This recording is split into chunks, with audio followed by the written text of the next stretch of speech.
प्रिय साथियों, सभी का प्यार भरा नमस्कार। मैं रामचंद्र आप लोगों की सेवा में पुनः उपस्थित। आज हम पढ़ेंगे कक्षा 12 अर्थशास्त्र। और उसमें अर्थशास्त्र में चर्चा की गई थी उस दिन कि अर्थशास्त्र में अर्थव्यवस्था के प्रकार।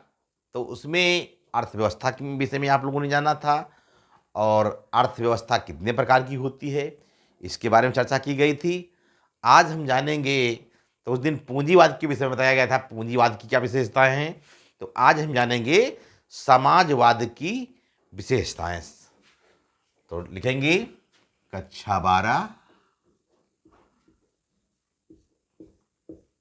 अर्थशास्त्र।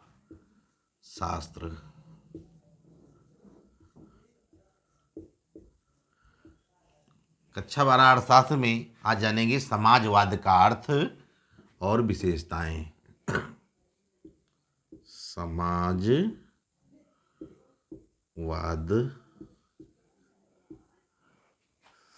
समाजवाद का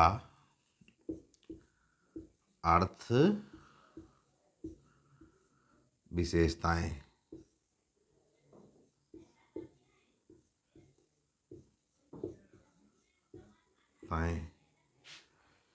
तो समाजवाद क्या है?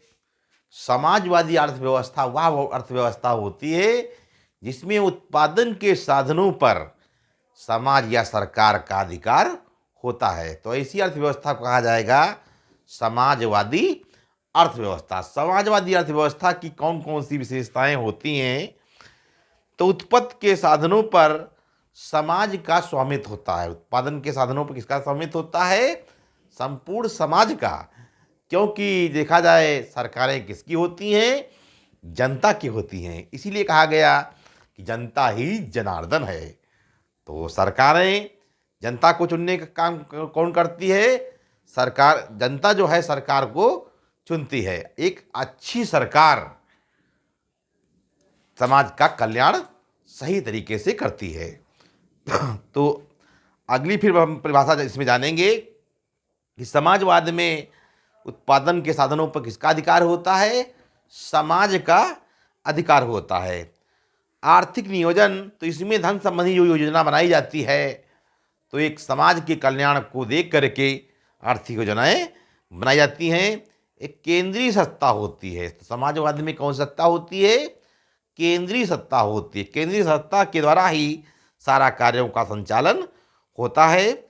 समाज का कल्याण उत्पादन के उद्देश्य लाभ की भावना नहीं बल्कि समाज का कल्याण हो, किस तरीके से हो, ये सरकार को ध्यान में रखना पड़ता है। धन का समान वितरण, समाजवादी अर्थव्यवस्था में धन का समान वितरण और समानता लाने का प्रयास किया जाता है कि हर एक, कहने का मतलब गरीब से गरीब लोग आगे ऊपर उठ सकें और अपना जीवन वो खुशहाल बना सकें। तो उनको गरीबों को उठाने का प्रयास समाजवाद में किया जाता है। उपभोग तथा व्यवसाय चयन की स्वतंत्रता, समाजवाद में मानव अपनी उपभोग की वस्तुएं को खरीदेगा, अपनी इच्छा अनुसार वो खरीद सकता है और वे कर सकता है। इसके अलावा व्यवसाय चुनने की उसे पूर्ण आज़ादी होती है। उसमें समाजवाद में ये जरूरी नहीं होता है कि जिस जाति के हों वही व्यवसाय करें।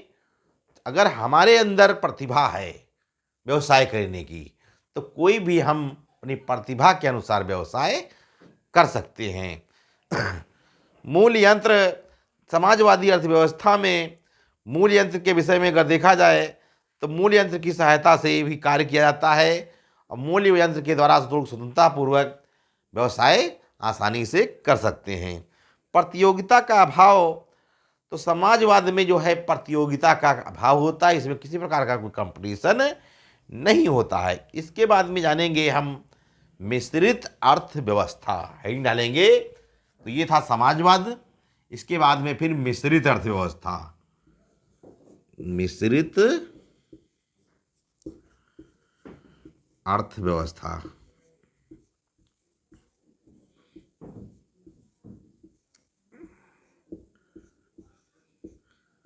तो मिश्रित अर्थव्यवस्था क्या होती है? मिश्रित अर्थव्यवस्था वह अर्थव्यवस्था होती है जिसमें समाजवाद और पूंजीवाद दोनों लोग साथ साथ कार्य करते हैं या दोनों पाए जाते हैं। तो ऐसी अर्थव्यवस्था कहा जाता है मिश्रित अर्थव्यवस्था। यानी कहने का मतलब सार्वजनिक क्षेत्र और निजी क्षेत्र दोनों मिलकर के कार्य करते हैं, तो ऐसी अर्थव्यवस्था कहा जाएगा मिश्रित अर्थव्यवस्था। तो भारत की अर्थव्यवस्था कैसी है? मिश्रित अर्थव्यवस्था है। ऐसा कोई क्षेत्र नहीं है जहाँ पर सरकारी और प्राइवेट दोनों ना लगे हों। चाहे विद्यालय ले लीजिए, अस्पताल ले लीजिए, रेलवे ले लीजिए, यानी कहीं भी देखिए तो सार्वजनिक क्षेत्र निजी क्षेत्र दोनों मिलकर के कार्य को कर रहे हैं। तो भारत की अर्थव्यवस्था प्रिय साथियों कैसी है? मिश्रित अर्थव्यवस्था है। तो मिश्रित अर्थव्यवस्था में की विशेषताएं क्या पाई जाती हैं? तो इसमें निजी और सार्वजनिक क्षेत्र दोनों मिलकर कार्य करते हैं। समाजवाद और पूंजीवाद दोनों तत्वों का मिश्रण होता है। आर्थिक नियोजन के विषय में देखा जाए तो इसमें पूर्ण निश्चित योजना के अनुसार अर्थव्यवस्था का नियंत्रण और संचालन किया जाता है।